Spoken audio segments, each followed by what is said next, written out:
Sunan Giri Prapen sambil ditepuk-tepuk pundaknya, disaksikan banyak orang. Dia berkata bahwa dari orang inilah akan lahir raja besar di tanah Jawa, dengan ciri-ciri suka bertapa, mengenturkan topo.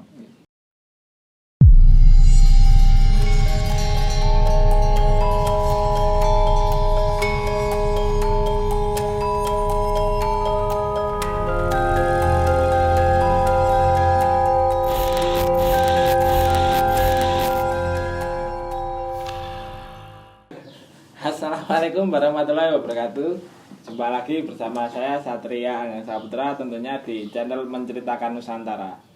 Gimana kabarnya saudara-saudaraku semua? Saya doakan selalu sehat dan selalu diberikan rezeki yang baik.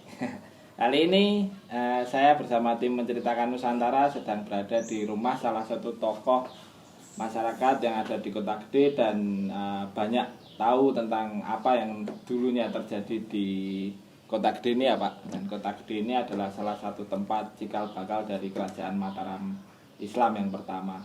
Dan kali ini kita sedang berada bersama Pak siapa? Monggo perkenalkan diri dulu. Nama saya Erwito Wibowo. Okay. Kelahiran Kota Gede sekian puluh tahun yang lalu. Sekian puluh tahun. Berarti sudah tahu banyak ya Pak tentang Kota Gede ya Pak? Ya, saya ngopeni cerita-cerita sebenarnya juga merekonstruksi apa yang saya peroleh ketika memahami tentang Kota Gede, apalagi saya sebagai orang Kota Gede. Saya tertarik ya mengenali lebih jauh. Setiap kali saya juga memperbarui pemahaman saya tentang Kota Gede. Terus tentang kerajaan pertama itu semula berawal dari 3 orang dari Selo. 3 tokoh tersebut bukan saudara kandung tapi dipersaudarakan oleh keadaan. Satu tokoh itu namanya Ki Gede Pemanan.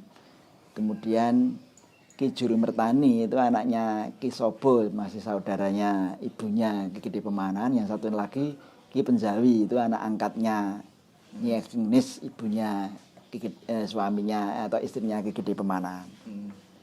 Nah, sesungguhnya 3 orang dari Selo itu sebuah desa dekat Grobogan Purwodadi.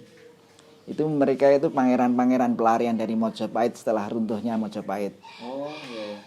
Kemudian mereka kepingin menegakkan atau mengembalikan kejayaan Mojopahit dengan mencari sesuatu yang bisa diperoleh untuk mewujudkan itu. Mereka bergerak ke barat, menyamar sebagai orang biasa, meskipun mereka pangeran-pangeran Mojopahitan. Mereka menyamar di desa Selo dekat Grobogan Purwodadi. Kemudian mereka mengabdi di Demak, kerajaan yang paling dekat di Demak, dan Demak sendiri berasal juga dari Mojopahit. Ketika mengabdi di Demak, mereka sempat berguru bersama dengan penguasa Demak, berguru pada Sunan Kudus. Kemudian suksesi Demak yang buruk, menantu Demak yang bernama Joko Tingkir itu kan memindahkan sebagian kerajaannya menjadi Pajang. Sekarang berada di dekat Laweyan Solo. Nah, ketika Joko Tingkir kemudian bergelar menjadi Hadiwijaya memindahkan ke Pajang, itu 3 orang dari Selo itu juga mengikuti mengabdi pada Hadiwijaya di Pajang. Kemudian mengambil guru spiritual Sunan Kalijogo. Jadi dia punya 2 guru spiritual, yang satu bergaya Sunan Kudus, satunya bergaya Sunan Kalijogo. Nah, kemudian masih hubungannya dengan Demak dan Pajang, ketika ada gangguan dari Arya Penangsang yang selalu mengganggu kekuasaan Pajang, sampai Pajang itu mengumumkan siapa yang bisa membinasakan Arya Penangsang akan diberikan tanah hadiah. Nah, kebetulan tidak ada satupun yang berani mengikuti sayembara tersebut, karena ngerti Arya Penangsang ya luar biasa, pilih tanding, tokoh Digdaya, dan punya senjata andalannya juga. Jadi orang berpikir, sampai diumumkan 2 kali itu sayembara itu. Akhirnya 3 orang dari Selo itu berembuk, bersiasat, membuat strategi yang diumpankan Danang Sutawijaya yang usianya masih 18 tahun pada waktu itu, yang nantinya akan jadi Panembahan Senopati itu. Berhasil dengan segala cara yang orang sudah tahu tentang Gagak Rimang, tentang ususnya yang tombak dengan tombak Kiai Pleret dan sebagainya. Itu orang udah tahu. Yang jelas tanah hadiah tersebut itu berupa alas Mentawai ya di Kota Gede ini. Alas Pati sama alas Ya, Mentawai ya. yang ada di sini. Tapi oleh Hadiwijaya tanah hadiah itu selama 9 tahun ditahan, tidak diberikan karena ada sesuatu masalah. Masalahnya itu ramalan Sunan Giri. Oh iya. Sunan Giri Prapen di Gresik. Nah, ketika Hadiwijaya kepengen memperoleh gelar sultan, itu kan perizinannya atau rekomendasinya dari Sunan Giri di Gresik. Mereka berangkat di sana melawat untuk mencari gelar sultan bagi Hadiwijaya. Itu yang diajak diantaranya waktu itu Ki Gede Pemanan sudah punya status sebagai lurah para prajurit, diajak serta ke sana. Disaksikan kerabat yang lain, terutama dengan Adipati Bangwetan, ada Bojonegoro, Tuban, Madiun, Gresik, Lamongan, dan lain-lainnya. Nah, di sana masalah pemberian gelar tidak masalah, tapi justru Sunan Giri Prapen itu tertarik pada aura Ki Gede Pemanan. Waktu ikut ke sana. Ya. Kemudian diajak mendekat, duduk lebih dekat lagi dengan Sunan Giri Prapen sambil ditepuk-tepuk pundaknya, disaksikan banyak orang. Dia berkata bahwa dari orang inilah akan lahir raja besar di tanah Jawa dengan ciri-ciri suka bertapa, mengenturkan topo, suka memelihara rambut panjang, suka mengadakan jamuan pesta, salah satu itu. Pemanahannya berarti rambutnya sebenarnya panjang ya? Ya, panjang pada waktu itu. Nah, sepulang dari Gresik itu menjadi trauma bagi Hadiwijaya yang setelah memperoleh gelar sultan. Tanah hadiah alas Mentawai itu tidak diberikan karena dia tahu betul visi kedepannya harus Pajang, kekuasaan Pajang usianya sampai berapa tahun lagi kalau muncul kerajaan baru dari keturunan Ki Gede Pemanan. Sehingga ditunda sampai Sunan Kalijaga harus istilahnya melakukan misi diplomasi kepada kedua itu sampai Ki Gede Pemanan ini terus menyingkir menenangkan diri karena kecewa terhadap keputusan Hadiwijaya bahwa alas Mentawai belum diberikan. Dia menyingkir di daerah Kembang Lampir. Ya. Menenangkan diri ya. Sunan Kalijaga tahu mendekati apa yang kamu menjadi masalah bagi kamu. Saya kecewa terhadap sikap Sultan sebagai raja kok tidak pasti mana alas Mentawai yang kita diberikan itu. Omongan kalau ini berbeda itu. Kemudian Sunan Kalijaga juga melakukan pendekatan terhadap Sultan Hadiwijaya tentang janji memberikan tanah hadiah, tapi dengan syarat-syarat. Mereka bertiga bertemu. Salah satu syarat yang diberikan, Ki Gede Pemanan harus setia kepada Pajang. Kesetiaannya itu harus diwujudkan dalam bentuk rutinitas setiap tahun ya berkunjung ke sana istilahnya. Kalau berkunjung itu ngapain sih Pak sebenarnya? Ya menunjukkan kalau orang sekarang ya apel biar diketahui gerak-geriknya itu karena dia akan merencanakan obsesi sebuah kerajaan. Iya. Nah, kemudian tanah hadiah diberikan. Ki Gede Pemanan itu langsung membawa rombongan gelombang kedatangan orang-orang dari Selo, Grobogan Purwodadi masuk hutan Mentawai ini, alas Mentawai ini. Yang pertama kali dilakukan sesungguhnya atas saran Sunan Kalijaga, bukalah hutan yang di situ ada tanda pohon beringinnya, pohon beringin tua itu sebagai tanda. Carilah di antara rimbunnya pohon Mentawai atau alas Mentawai itu ada pohon beringin yang aku tanam. Carilah di situ, bukalah hutan di situ. Nah, perjalanan dari Desa Selong Grobogan Purwodadi itu kan lama pada waktu itu. Perjalanan lamban. Perjalanan paling cepat ya tetap lamban. Itu sempat menginap di tempatnya Ki Gede Karanglo. Oh, menginap dulu. Di daerah Taji dekat Prambanan. Oh iya. Sunan Kalijaga juga mendampingi, bahkan setelah selesai mau berangkat Ki Gede Karanglo itu juga berpesan bahwa aku tak melu membantu kalau mau membuka hutan. Disarankan janganlah, besok kalau sudah makmur wilayah yang kami buka itu. Ya betul, disaksikan oleh Sunan Kalijogo. Besok kalau apa yang kamu buka itu menjadi makmur, jangan lupa pada Ki Gede Karanglo itu. Jadi ada hubungannya. Nah, pertama, Ki Gede Pemanan sudah mengantongi modal sebuah kedaulatan wilayah berupa Alas Mentawai. Nah, ketika dibuka, visinya bagus sekali, visioner sekali. Untuk kedaulatan wilayah sudah diperoleh. Kemudian dia kepingin kedaulatan rakyat. Itu dicapai dengan ketika dia harus membuka pasar. Agar perdagangan ramai, ada dinamika ekonomi, masyarakat banyak yang datang, masyarakat dengan adanya dinamika ekonomi makmur, kedaulatan rakyat akan tercapai. Betul, pasar ini juga pasar yang dulu dibuka oleh Ki Gede Pemanan. Pasar Kota Gede iya. Ya, berarti dibangun sekitar tahun tahun-tahun itu sejak awal. Sejak awal ketika Ki Gede Pemanan datang ke sini. Ya. Itu kan kemudian adanya dinamika ekonomi, adanya pasar itu makmur, banyak kaum pendatang mengadu nasib, kemudian setelah merasa mapan ya bermukim di situ kan, penduduknya makin kuat. Nah, kedaulatan rakyat itu diperoleh dari situ, dari adanya kemakmuran ekonomi. Itu syarat-syarat yang diperlukan oleh Ki Gede Pemanan tentang obsesinya dari dialah akan lahir raja-raja besar di tanah Jawa. Dia kan obsesinya buat keraton kerajaan. Obsesi yang dibawa dari runtuhnya Mojopahit itu dia akan terobsesi. Oh, masih keturunan Majapahit ya Pak Manan. Nah, karena ketemunya di sini, ini kan belum punya nama Alas Mentawai ini. Nah, dicandolkan nama pada Mataram lama. Ini kan Alas Mentawai itu kan Jawa Tengah bagian selatan, bagian dari Mataram Hindu dan Buddha di lereng Merapi. Waktu itu. Ya, baik dari keturunan dinasti Sanjaya maupun Salendra itu kan yang Salendra Buddha, yang Sanjaya Hindu. Itu kan waktu itu berpindah ke Jawa Timur. Karena diantaranya suksesi di internal mereka buruk. Bencana Merapi itu salah satu alasan mereka memindahkan pusat kekuasaannya ke Jawa Timuran. Mataram Hindu maupun Buddha itu. Jadi ada Singosari, Kahuripan, terakhir Mojopahit itu.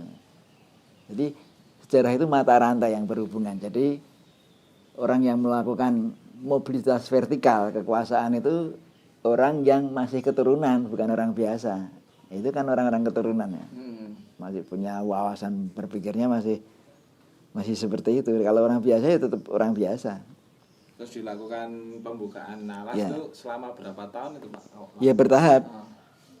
Kemudian kan ketika memperoleh hadiah Alas Mentawai itu kan statusnya perdikan. Belum kerajaan loh, perdikan. Menaik statusnya ya, setingkat jadi kadipaten atau apa. Tapi perdikan dulu. Enggak, ini di sini tuh dulu naik Mentawai itu aslinya pohon apa sih Pak? Ya Mentawai itu sendiri. Ya, pohon Mentawai, pohon yang pohonnya itu masih ada sekarang ditanam oleh Abdi Dalem di kompleks masjid dan kompleks makam itu ada sebagai contoh. Sesungguhnya bukan hutan yang lebat, hanya seperti pohon talok itu. Tidak berbuah dan tidak berbunga. Ya, cuma seperti pohon apa ya, pohon perindang aja, tapi bentuk visualnya nggak menarik. Jadi hanya punya muatan sejarah bekas Alas Mentawai menjadi sebuah keraton. Nah, nilai sejarahnya kan di situ, tapi nilai keindahannya kan ditanam orang nggak suka, buruk kok. Kalau cerita ini Pak, mitosnya itu kalau pembukaan Alas Mentawai itu cukup susah itu, selain dari tadi Pak Ki Gede Pemanan dipersulit oleh Pajang tuh, terus membuka Alas Mentawai pun kan katanya di mitosnya ada Ki siapa itu yang itu membuka alas-alasnya gitu. Ya termasuk ada mitos tentang, karena sebuah tempat yang angker ya tentu saja ada mitos-mitos semacam itu. Termasuk jalan-jalan di Kota Gede itu kan tidak lurus-lurus, bengkak-bengkok. Karena teknologi waktu itu untuk menebang pohon, ketika di antara pohon Mentawai itu mungkin muncul pohon besar, misalnya pohon nyamplung, pohon pule, itu kan pohon-pohon kuno dan besar. Peralatannya tidak mencukupi secara teknologi, diinggokkan jalan itu, dibiarkan saja lah. wit-witane. Peralatannya tidak cukup untuk menebang itu. Bila ini dari misalnya titik pusatnya pasar itu jalannya tidak ada yang lurus, bengkok-bengkok. Itu kan menghindari adanya pohon besar yang sesungguhnya bukan pohon keramat, tapi sulit teknologi pada waktu itu untuk menebang. Dibiarkan ya, terus jalannya dienggokkan aja. Sebenarnya ya seperti itu ya Pak. Jalan Karanglo itu kan nggak lurus-lurus amat, mencong-mencong. Sampai pokoknya titik pusatnya pasar itu kan ke barat juga bengkok, ke selatan bengkok, ke utara bengkok, ke timur bengkok. Tidak ada jalan lurus. Karena sesungguhnya ketika membuka hutan itu kesulitannya peralatan yang dimiliki. Kalau untuk nebang pohon mentawak bisa lah, tapi kalau pohon-pohon besar kan juga ada pohon besar, sulit dilakukan, ya dienggokkan aja jalannya. Kalau sekitar berapa orang sih Pak kalau dari Selo ke sini tuh Pak? Nah, yang dibawa oleh ya banyak, kira-kira ya 200-an. Kemudian untuk membuka pemukiman awal, kemudian mereka bermukim di istilah di kawasan-kawasan inti, dekat-dekat sekitar pasar, terutama di barat pasar. Itu kawasan yang sampai sekarang padat, itu kawasan inti. Sekarang jadi desa Jagalan itu. Apakah sebelum itu nggak ada seseorang di sini Pak yang bermukim di sini? Yang ada kan orang yang diberi tugas oleh Sunan Kalijaga, namanya Ki Jayaprana, untuk merawat dan memelihara pohon beringin yang kecil itu. Visinya Sunan Kalijaga ini kalau besar besok untuk tanda. Itu kan ada orang yang memelihara dan merawat, namanya Ki Jayaprana. Karena dia diberi tugas oleh Sunan Kalijaga untuk merawat dan memelihara, dia diperkenankan untuk menempati rumah. Rumah itu ada langgarnya, letaknya sekarang di barat Masjid Gede Mataram Kota Gede.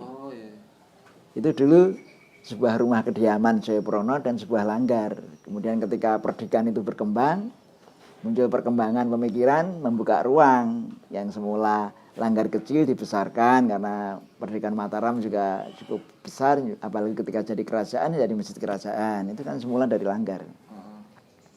Terus bekas kediaman Ki Jayaprana, ketika keluarga bangsawan Senopati ada yang meninggal dunia, belum terpikirkan adanya makam, jadikan makam saja di barat masjid.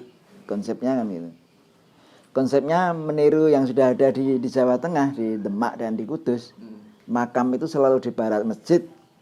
Filosofinya agar orang ketika mengingat kematian, dia akan beribadah di masjid itu. Konsep-konsep seperti itu. Nah, kebetulan Kota Gede juga seperti itu. Kan peniruan yang sudah ada di Demak dan di Demak, Kudus dan di daerah-daerah Pantura. Ki Jayaprana sendiri itu muridnya dari Sunan Kalijaga atau? Ya sebagai murid atau sebagai abdi dalam yang istilahnya dia ditandur bersama pohon beringin. Orang sini asli ya Pak? Ya, Apa ya orang bawaan. Bawaan dari bawaan. Sunan Kalijaga itu. Sunan Kalijaga itu kalau memilih murid mesti jadi itu. Nah, itu kan tanduran dia orang memilih seseorang gitu. Nah, kebetulan namanya Ki Jayaprana. Terus setelah pindah dari Selo ke sini itu aktivitas dari masyarakat sini pun cuman babat alas saja, apa ada yang lain, ada yang sudah pekerjaan apa sudah bertani apa gimana? Pertanian itu muncul bersama masyarakat yang lain di tanah Jawa. Itu masa-masa setelah pemerintahan Hindia Belanda. Pencetakan sawah baru itu kan ketika sudah mengenal Belanda. Sebelumnya berarti? Sebelumnya juga ada tanah pertanian, tapi tidak secara serentak di seluruh Pulau Jawa. Ketika pencetakan sawah baru itu sudah periode mengenal bercocok tanam. Kalau dulu juga mungkin jadi dilakukan, tapi tidak secara serentak, sehingga muncul tanah-tanah pertanian itu kan di masa lampau. Terus dari ketiga itu tadi Ki Juru Mertani, Ki Ageng Pemanahan sama Ki Penjawi ini kan yang dapat pati itu Ki Penjawi ya Pak? Ya, ketika disuruh memilih itu justru Ki Gede Pemanahan memilih Alas Mentawak, karena dia kan sudah diindikasikan diramal oleh Sunan Giri suka bertapa atau suka bertapa ya, bahasa Jawanya ngendur kitopo. Nah, dia memilih tempat yang angker dan wingit itu alas mentao. Sementara Ki Penjawi sebagai salah satu 3 tokoh tersebut memilih kota yang sudah jadi di Pantura, namanya Pati. Ini sesungguhnya kota-kota kerajaan itu kan tetap dulu di pesisiran. Kemudian oleh Joko Tingkir dimasukkan ke pedalaman. Ya kepengen referensinya Mataram Lama itu yang Hindu dan Buddha itu. Tapi kerajaan-kerajaan besar terdahulu karena hubungannya dengan luar negeri, Sriwijaya, Mojopahit, Demak itu kan selalu berada di pinggir pantai. Karena hubungannya dengan luar, perdagangan dengan orang asing. Kalau yang di pedalaman kan sulit. Tapi oleh Joko Tingkir dimasukkan ke pedalaman kembali, dipajang, apalagi oleh Ki Gede Pemanan dimasukkan lagi ke kota gede ini kan. Istilahnya kota pedalaman. Pak, terus aja Pak. Kota pedalaman itu selalu informasi, komunikasi dan apa-apa selalu ketinggalan. Mesti lebih dahulu yang ngerti itu daerah Pantura. Sampai sekarang itu. Sini mesti meskipun teknologi sudah maju tapi pengaruh budaya, pengaruh apa saja mesti lebih dahulu daerah-daerah Pantura itu kan ya mencerminkan dahulu seperti itu juga. Ketika mereka berada di pedalaman itu juga komunikasinya juga kurang lancar, kurang segera diketahui tapi anehnya bisa ya. Berarti kan leluhurnya dari sini kan salah satunya Ki Gede Pemanahan Pak. Nah, kalau boleh tanya sih sebenarnya Ki Gede Pemanahan dari Majapahit berarti dia langsung menjadi Muslim tuh gimana sih Pak ceritanya? Apa emang dari dulu sudah dia Muslim? Ki Gede Pemanan itu anaknya Getas Pendawi itu pangeran-pangeran Mojopahitan. Mojopahit runtuh itu ketika masuknya Islam yang dibawa oleh Sunan Giri itu, Prapen itu. Itu Sunan Giri itu kan pakunya penyebaran Islam di Jawa. Runtuhnya itu bersamaan munculnya Islam. Bahkan Brawijaya V, Raja Majapahit terakhir itu mengatakan, silahkan Islam masuk tapi biarkan saya menjadi Raja Majapahit terakhir yang beragama Hindu kan gitu. Dia tidak mau memeluk Islam. Nah, Ki Gede Pemanan ini karena sudah mengenal Sunan Kalijogo, dia memeluk Islam, tapi Islamnya ya Islamnya abangan pada waktu itu. Sampai ke Kota Gede kan masih Islam abangan, di Pajang pun Islam abangan. Islam yang sangat masih kultural.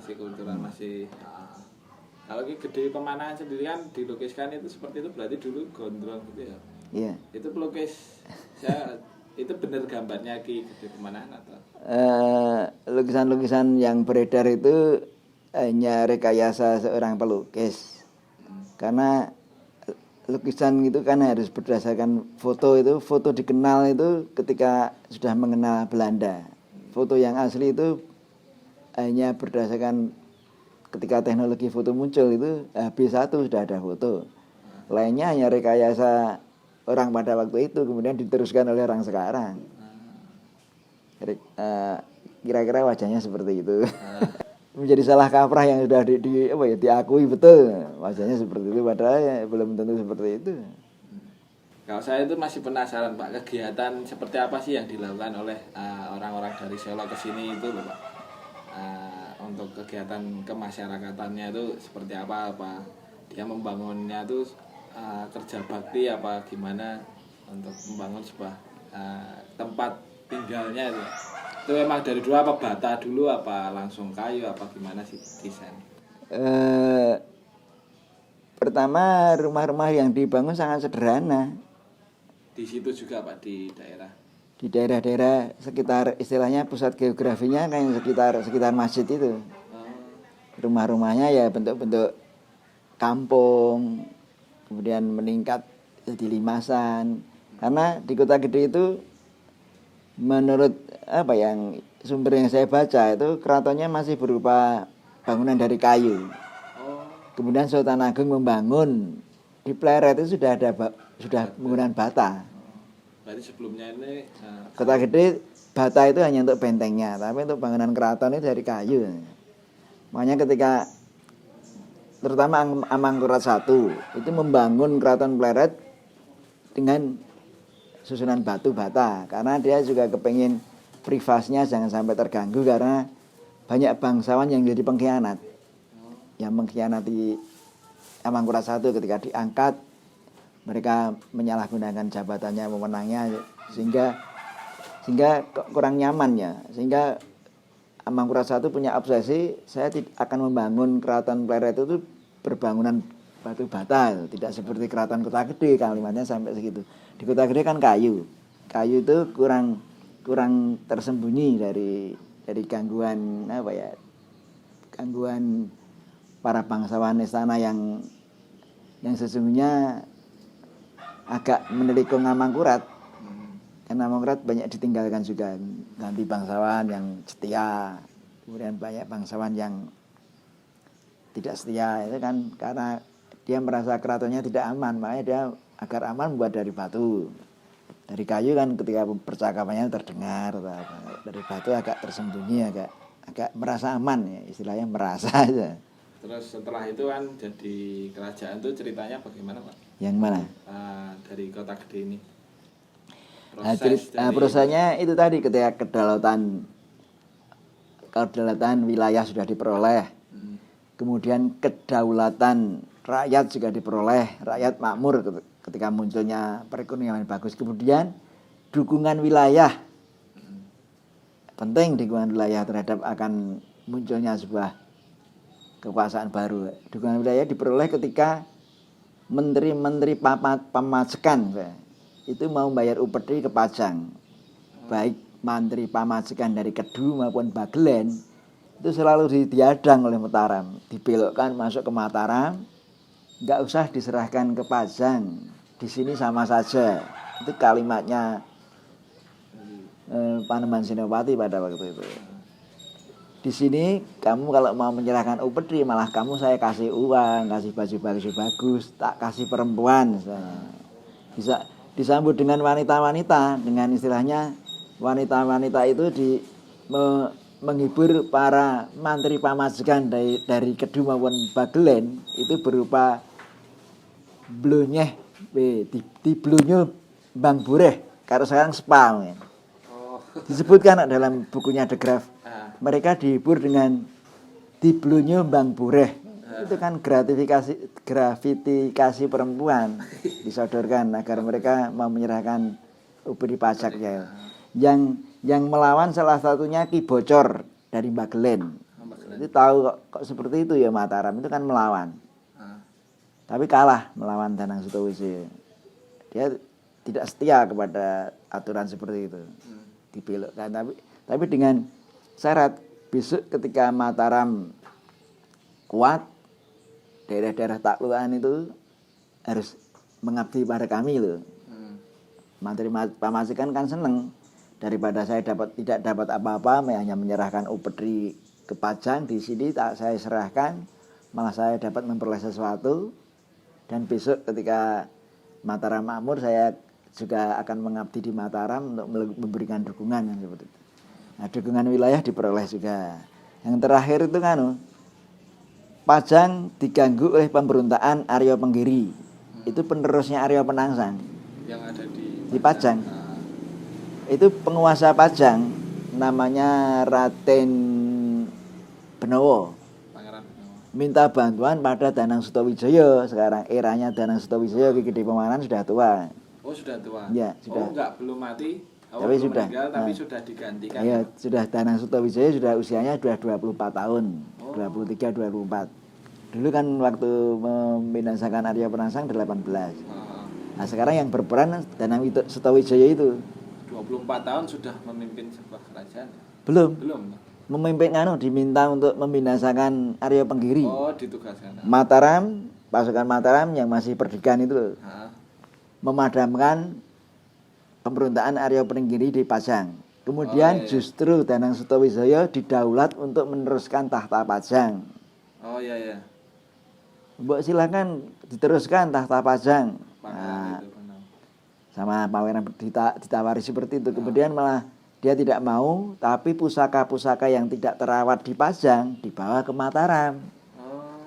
Maka muncul istilahnya bedol keprajan. Ada tombak Kiai Pleret, ada pelana kuda namanya Jatayu Cekadian, ada Kiai Macan Guguh, ada gong kendali, banyak sekali sekarang berada di Keraton Jogja. Oh, itu peninggalan dari kerajaan Pajang. Iya, dibawa ke sini, ke Perdikan Mataram. Artinya apa? Seluruh aspek atau elemen berdirinya sebuah kerajaan sudah terpenuhi, sehingga Dhyana Sutowijaya berani mendeklarasikan diri sebagai Raja Mataram pertama dengan mengambil gelar Panembahan Senopati itu. Sudah cukup sekali. Wilayah sudah memperoleh, rakyat sudah diperoleh, perdikan sudah dibangun, pusaka sudah diboyong. Nah, syarat-syarat sebuah kerajaan kan diantaranya punya pusaka. Ya udah, untuk cerita ini cukup segini dulu. Besok kita akan membahas tentang kerajaan Mataram di era Panembahan Senopati ya Pak. Mungkin. Terima kasih Pak untuk hari ini. Matur suwun ya Lur, sudah menonton video dari kami. Jika ada kritik dan saran silahkan komen di bawah. Jangan lupa share cerita ini ya. Dan jangan lupa juga subscribe YouTube kami agar terus berkembang. Matur sembah suwun Lur.